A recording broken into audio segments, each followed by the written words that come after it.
दोस्तों, ये कहानी स्पेन के गृह युद्ध के बाद के समय की है। छोटा लड़का आंद्रेव एक ऐसे गांव में रहता है जहां हर मोड़ पर छिपा है डर, भूत प्रेत की कहानियां और राजनीतिक साजिशें। क्या आंद्रेव अपने पिता के राज खोल पाएगा या सच का बोझ उसके बचपन को हमेशा के लिए बदल देगा? फिल्म की कहानी स्पेन की गृह युद्ध के बाद की है। शुरुआत जंगल से होती है। एक गाड़ी रास्ते में फंस जाती है। जब उसका मालिक डियोनिस गाड़ी निकालने की कोशिश करता है तो एक आदमी उस पर हमला कर देता है। गला दबाने में असफल होने पर वह आदमी डियोनिस को पत्थर से मार देता है और उसका शव गाड़ी में डाल देता है।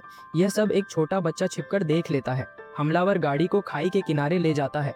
घोड़े की आंखों पर पट्टी बांधकर वह उसे हथौड़े से मारता है। घोड़ा गिर पड़ता है और उसके साथ गाड़ी भी खाई में जा गिरती है। 11 साल का आंद्रेव ये सब उसकी आंखों से देखता है। डर के मारे वह गांव भागकर सबको बताता है। अधिकारी वहां पहुंचते हैं, सबूत और लाशें इकट्ठी करते हैं और आंद्रेव को थाने बुलाकर बयान देने के लिए बुलाते हैं। आंद्रेव का पिता फारियोल खुश नहीं है कि उसका बेटा इस मामले में फंस गया है। अगले दिन वे दोनों कमिश्नर के पास जाते हैं। आंद्रेव बताता है कि उसने क्या देखा। पता चलता है कि मरने से पहले घायल लड़के ने व्यूरोक का नाम लिया था, एक भूत जिसके बारे में कहा जाता है कि वह पास की गुफा में रहता है। कमिश्नर आंद्रेव को नाश्ता करने को कहता है और उसके पिता फारियोल से पूछताछ करता है। फारियोल की डियोनिस से पुरानी दोस्ती थी, इसलिए अधिकारियों को डर है कि कहीं कातिल अब उस पर हमला न करे। गृह युद्ध के बाद कई दुश्मनियां और अधूरे हिसाब बाकी रह गए थे। शाम को फारियोल अपने सामान पैक करता है ताकि परिवार को फ्रांस ले जाकर सुरक्षित रख सके। तभी उसकी पत्नी फ्लोरेंशिया वहां आती है।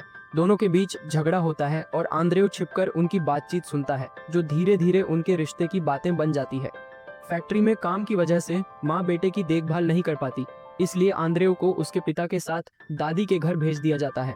वे लोग जंगलों से गाड़ी में सफर करते हुए व्यूरोक की कहानी पर बात करते हैं। असल में व्यूरोक कोई भूत नहीं है, बल्कि एक राजनीतिक शरणार्थी है।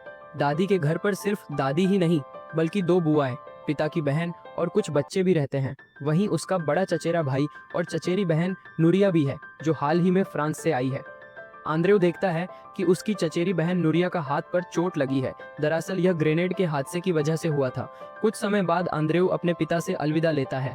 जल्द ही उसे नई स्कूल भेजा जाता है, जहां एक शराबी शिक्षक उन्हें पढ़ाते हैं और समझाते हैं कि इतिहास हमेशा विजेताओं द्वारा लिखा जाता है। घर लौटते समय आंद्रेव और उसके भाई बहनों एक लड़की मिलती है। उसके और बच्चों के बीच बहस होती है। बहस झगड़े में बदल जाती है और नूरिया उसे भगा देती है। अकेला रह गया आंद्रेव झाड़ियों में एक नंगे आदमी को भागते हुए देखता है। उसकी जिज्ञासा उसे उसका पीछा करने पर मजबूर कर देती है। पहले उसे लगता है कि यह वही रहस्यमयी व्यूरोक है, लेकिन असल में वह बस नदी में नहाता हुआ एक आम लड़का था। पीछा करते करते आंद्रेव एक मठ तक पहुंच जाता है। दूसरे दिन आंद्रेव अपनी चचेरी बहन नूरिया को आधी नग्न हालत में बालकनी पर खड़ा देखता है। स्कूल जाते समय आंद्रेव इसके बारे में नूरिया से पूछता है तो नूरिया बताती है कि उसके पिता की मौत हो चुकी है। उसने अपने पिता को घर में फांसी पर लटका देखा था। उसके बाद वह सदमे में बालकनी पर खड़ी हो गई थी। अब जब भी वह अपने पिता को याद करती है, वो ऐसा करती है। नूरिया अपनी यह दर्दनाक बात आंद्रेव को बताती है और उससे कसम लेती है कि वह यह राज किसी को नहीं बताएगा। इसी दौरान आंद्रेव को घर पर पता चलता है कि उसकी एक बुआ से एक अमीर बूढ़ा पड़ोसी शादी करना चाहता है, लेकिन बुआ उसका प्रस्ताव ठुकरा देती है। बड़ी बुआ कहती है कि उस अमीर पड़ोसी का रिश्ता मान लेना बुरा नहीं होगा। इसी बात पर घर में बहस और झगड़े होने लगते हैं। कुछ समय बाद आंद्रेव अपनी बुआ के साथ धुले हुए कपड़े मठ में लेकर जाता है, जहां टीबी के मरीज रखे जाते हैं। वहां रसोई में इंतजार करते हुए उसे वही किशोर मिलता है जिसे उसने नदी में देखा था। वह लड़का आंद्रेव से बिस्कुट मांगता है, लेकिन चेतावनी देता है कि पास मत आना, क्योंकि वह भी बीमार था। वह खाने की भीख मांगता है, क्योंकि वहां मरीजों को ठीक से खाना नहीं मिलता। रात को दादी उसे भूत प्रेतों की कहानियां सुनाती है। आंद्रेव उन कहानियों और रात की अजीब आवाजों के बारे में सोचता है। वह डरते डरते छत वाले कमरे की ओर जाता है, लेकिन हिम्मत न होने पर वापस लौट आता है। सुबह आंद्रेव यह बात अपने चचेरे भाई को बताता है, लेकिन भाई कहता है कि यह तो सिर्फ सपना था। तभी नूरिया उसे अटारी की छुपाई हुई चाबी दिखाती है, ताकि वह खुद जाकर देख सके। स्कूल जाते समय आंद्रेव उस बीमार लड़के के लिए थोड़ा खाना रख देता है। तभी उसके चचेरे भाई बहन उसे देख लेते हैं। भाई कहता है कि बीमार लोगों से दूर रहना चाहिए, लेकिन आंद्रेव सोचता है कि उनके लिए वैसे भी जिंदगी कठिन है, उन्हें और तिरस्कार झेलने की क्या जरूरत। वीकेंड में वह घर लौटता है। माँ उसे बताती है कि उसके पिता कैसे क्रांतिकारी गतिविधियों में शामिल हो गए थे और इसी वजह से गांव वाले उनसे नफरत करने लगे। रात को जब माँ सो जाती है तो आंद्रेव अलमारी से पुराना फोटो एल्बम निकालता है। उसमें उसे एक अनजान आदमी की तस्वीर मिलती है, जो किसी कार्निवाल में फरिश्ते के कपड़े पहने हुए है। आंद्रेव उस फोटो को निकालकर अपने साथ ले लेता है और उसे रंग बिरंगे पेंसिलों से सजाने लगता है। फिर एक रात में छत पर आवाज सुनकर आंद्रेव धीरे से रसोई में जाता है और छिपी हुई चाबी निकालता है। हिम्मत करके वह अटारी का दरवाजा खोलता है ताकि भूत प्रेतों का राज जान सके, लेकिन वहां उसके पिता फारियोल छिपे हुए होते हैं। फारियोल बताते हैं कि इंसान को अपने आदर्शों के लिए लड़ना चाहिए, लेकिन गरीबों के लिए यह लड़ाई अमीरों से कहीं कठिन होती है। अगले दिन नूरिया आंद्रेव को बताती है कि उसे पहले से पता था कि उसके पिता वहीं छिपे हुए हैं। इसी दौरान रावेरेत्ता ताई का छिपाया हुआ साइकिल दिखाती है। आंद्रेव जानना चाहता है कि ताई जंगल में क्या करती है, लेकिन नूरिया, जो उससे ज्यादा समझदार है, उसे सबक सिखाने के लिए जंगल ले जाती है और सब कुछ खुलकर दिखाती है। जब आंद्रेव को पता चलता है कि नूरिया का अपने शिक्षक के साथ रिश्ता था, तो वह गुस्से में उसे बुरा भला कहकर भाग जाता है। रात को आंद्रेव नीचे हलचल सुनता है। फ्लोरेंशिया दादी को बताती है कि ग्रामीण पुलिस घर की तलाशी लेने आने वाले हैं। फारियोल पर डियोनिस की हत्या का इल्जाम लगा था, इसलिए उसे भागना होगा। लेकिन तभी आंद्रेव सामने आ जाता है। पिता उसे गले लगाते हैं और तभी सिपाही दरवाजा तोड़कर अंदर घुस आते हैं और गोली चला देते हैं। ताई आंद्रेव को बाहर ले जाने की कोशिश करती है, लेकिन वह देख लेता है कि सैनिक उसके घायल पिता को बाहर ला रहे हैं।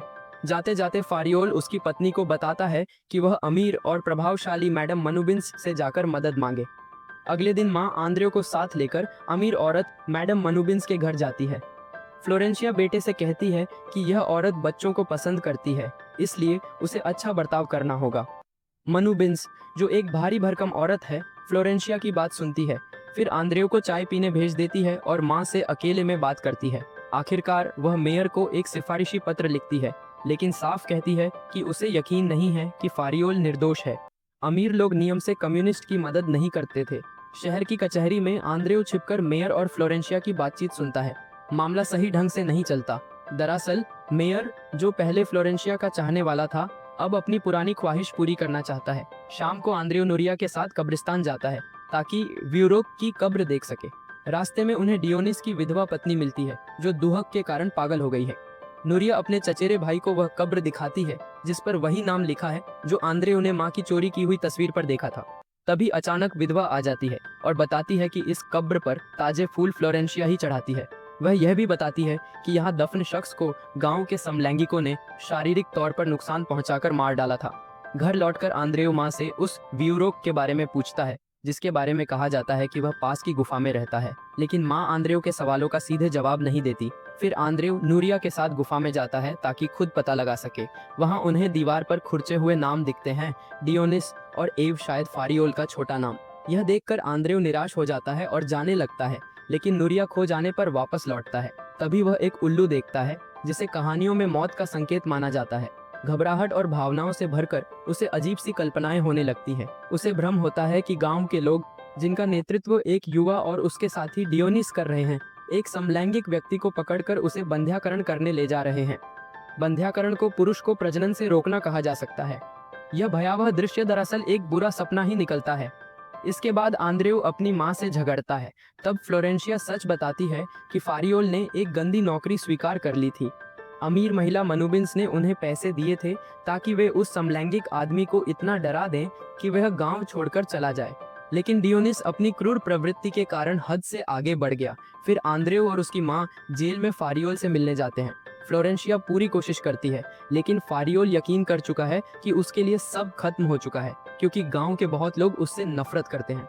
वह अपने बेटे आंद्रेव को जाली से अंदर खींचकर मनुबिन्स के नाम एक संदेश थमा देता है। घर लौटकर फ्लोरेंशिया पहले चुपके से लिफाफा खोलकर उसका मुख्य विषय पढ़ती है और फिर बेटे के साथ मनुबिन्स के घर जाती है।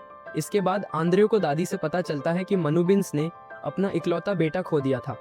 तभी से वह दूसरों के बच्चों की देखभाल करती है। मनुबिन्स का ध्यान आंद्रेव पर भी गया। वह चाहती है कि आंद्रेव की पढ़ाई एक महंगे बोर्डिंग स्कूल में करवाई जाए ताकि वह बड़ा होकर कुछ बन सके। फिर आंद्रेव की माँ उसे स्कूल से लेने के लिए आती है। दोनों जेल जाते हैं क्योंकि फारियोल को बार्सिलोना भेजा जा रहा है, जहाँ से आमतौर पर कैदी लौटकर नहीं आते। उन दोनों को फांसी के स्थान के पास से होते हुए मिलने की अनुमति दी जाती है, जहाँ रक्षक मृतकों को हटा रहे होते हैं। उन्हें उस कमरे में बुलाया जाता है जहाँ फारियोल अपना चेहरा धो रहा होता है।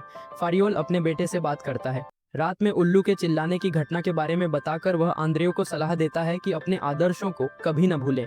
आंद्रेव अपनी जेब से वह पक्षी निकालता है जो उसने फारियोल के लिए उपहार में लाया था, लेकिन पिता कहता है कि उसे वह पक्षी घर ले जाकर माँ और उसका ख्याल रखना चाहिए।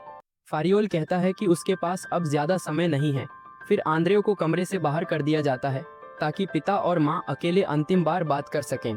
अगले दिन आंद्रेव और पूरा परिवार फारियोल की फांसी के बाद होने वाली अंतिम रस्म करते हैं। माँ आंद्रेव के आंसू पोंछती है ताकि वह अपनी उदासी दिखाए बिना पिता को श्रद्धांजलि दे सके। अंतिम रस्म शुरू नहीं हो पाती क्योंकि पादरी कम्युनिस्ट फारियोल का अंतिम संस्कार नहीं करना चाहता। गुस्साई फ्लोरेंशिया बेटे को लेकर मेयर से मिलने जाती है, जिसने अंतिम संस्कार पर रोक लगाई थी। वह उसके मुंह पर थूकना चाहती है, लेकिन गले में कुछ अटक जाने की वजह से वह ऐसा नहीं कर पाती। शाम को डियोनिस की विधवा आंद्रेव और उसकी माँ के घर आती है। वह शोक जताने आई है, लेकिन असल में वह मनुबिन्स के षड्यंत्र के बारे में बताती है। मनुबिन्स ने यूरोप को परेशान करने की योजना बनाई थी। इसके बाद उसने डियोनिस को दस्तावेज चुराने के लिए भेजा ताकि परिवार की विरासत अपने पास रख सके, लेकिन डियोनिस ने उसे ब्लैकमेल करना शुरू कर दिया था। तब अमीर महिला ने फारियोल को काम पर लगाया ताकि धमकी से छुटकारा पा सके। फारियोल ने काम किया, लेकिन गाड़ी में बैठा बच्चा नजरअंदाज कर दिया। फ्लोरेंशिया उस विधवा औरत को बाहर निकाल देती है। जाते जाते वह आंद्रेव से कहती है कि उसके पिता के आदर्श खत्म हो चुके थे और अब उनमें कोई कम्युनिस्ट सोच नहीं बची थी। बाहर जाते समय विधवा सोचती है कि फारियोल ने अदालत में क्यों कुछ नहीं कहा और खुद को फांसी के लिए क्यों तैयार कर लिया।